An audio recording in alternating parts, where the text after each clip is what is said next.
Hey everybody, it's Tara Green here. I wanted to talk about the Blue Jays. Now, this is a chart that I erected for when the Blue Jays last won the World Series. You can see that it's October 24th, 1992, 8:29 p.m. in Atlanta, Georgia.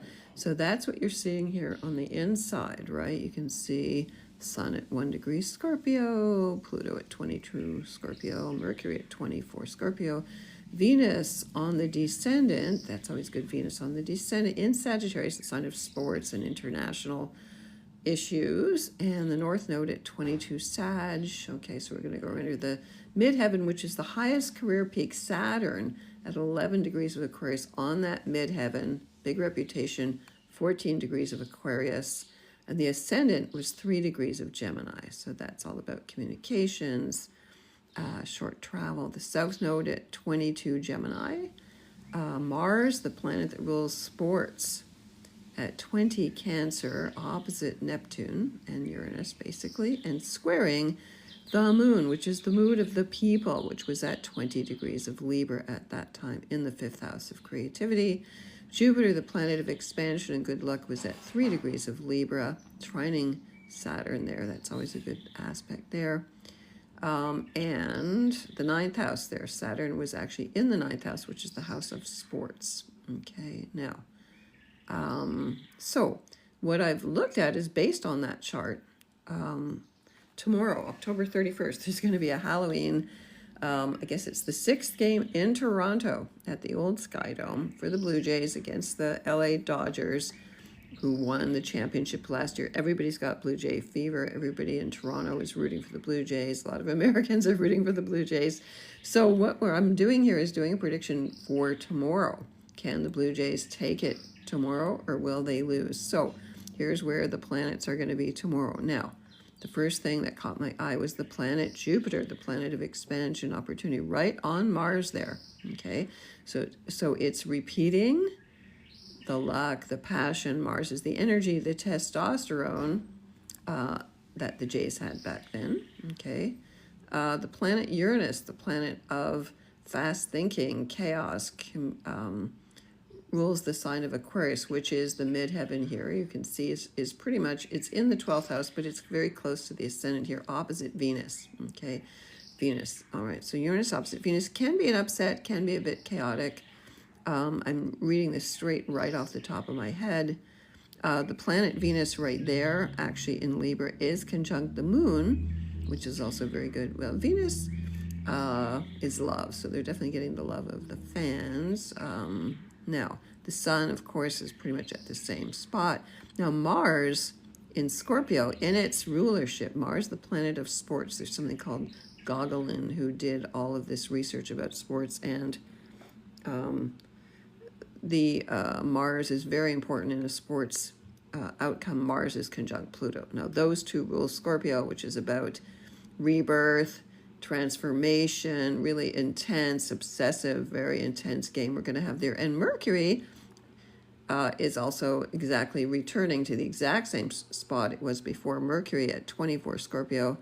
So that's also a very good thing. That means that's a repeat as far as I'm concerned.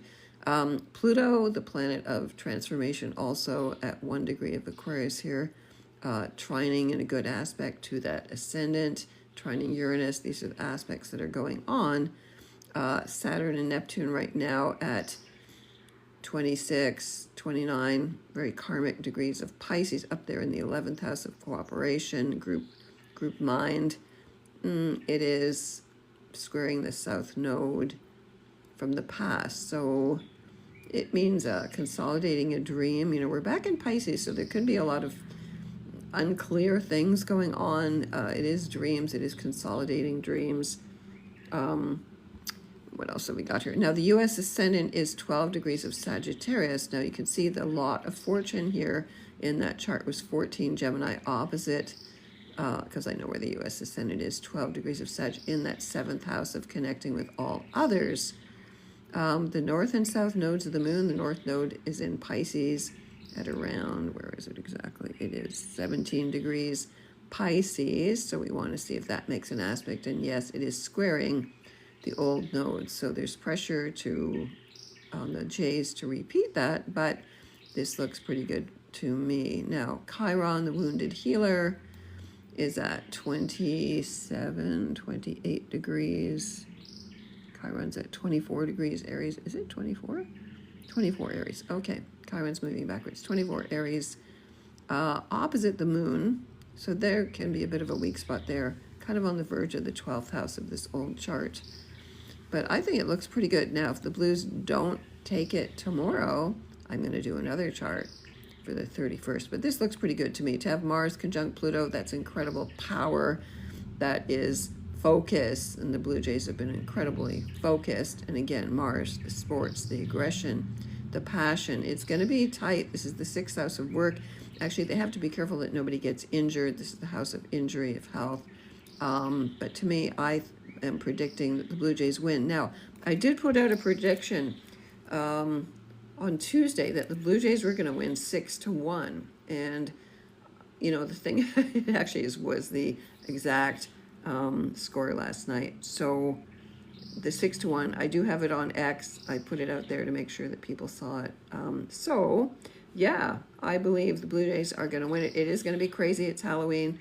I will be downtown reading tarot cards at a party at Soho House, actually, which I was at that famous party with Prince Harry and Meghan Markle that night years ago in 2016, I believe it was. So anyway, it'll be nice to be back there, but it's going to be crazy getting home if the Jays go into overtime. Now, the question is, are they going to go into overtime? How would I tell that? Well, Mercury is in its retrograde shadow, which means that there will be delays, there can be missed calls. I mean, Mercury's not quite retrograde yet. And just a little heads up for everybody, Mercury will go retrograde on November the 8th, 9th at 6 degrees of Sag. So that's right on where Venus is. Okay, so that's an interesting thing. So Mercury actually goes retrograde. Where are we here? Mercury actually goes retrograde on... I'm looking at my book here. Yeah, Mercury goes retrograde, sorry, on the 9th at 2:02 p.m. Eastern Daylight Time. My ephemeris does these things in Greenwich Mean Time. At exactly 6 degrees, 49 minutes of Sagittarius, and it's going to retrograde back on the 28th to 20 degrees of Scorpio. So it's unusual to have Mercury straddle two signs, but it happens. So the fact that Mercury is going to go retrograde right on that Venus there is a kind of repeat, okay, which not necessarily a bad thing, okay? Mercury and Sag. Toronto, I always felt, was a Sagittarius city as well. And I'm a Sag, and actually that's right on my sun. So wishing all the best blessings. Let me know what you think, of course. I grew up in a baseball family. My father was an amateur baseball pitcher.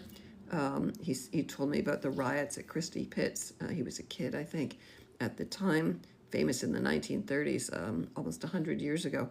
And my ex-husband was a fanatic baseball player, and he used to paint portraits of baseball players on baseballs. And we used to go to all of these baseball sports events. I met... oh God, what's his name? Met some famous baseball players. Mark McGuire years ago was in the newspapers, and my son plays baseball. And now my grandson is learning to play baseball. So big baseball family here. I was the youngest baby at the old Maple Leaf Baseball Park Stadium when I was 6 months old. I was given a silver spoon. I still have that silver spoon, so not quite born with a silver spoon, but 6 months old with a silver spoon. So let me know what you think. Okay, so I got to get ready to go to an event right now, too. I'm in the middle of my very busy season right now. So sending you blessings, and if you want to get in touch with me, I am at taratarot.com. Okay, sending you blessings.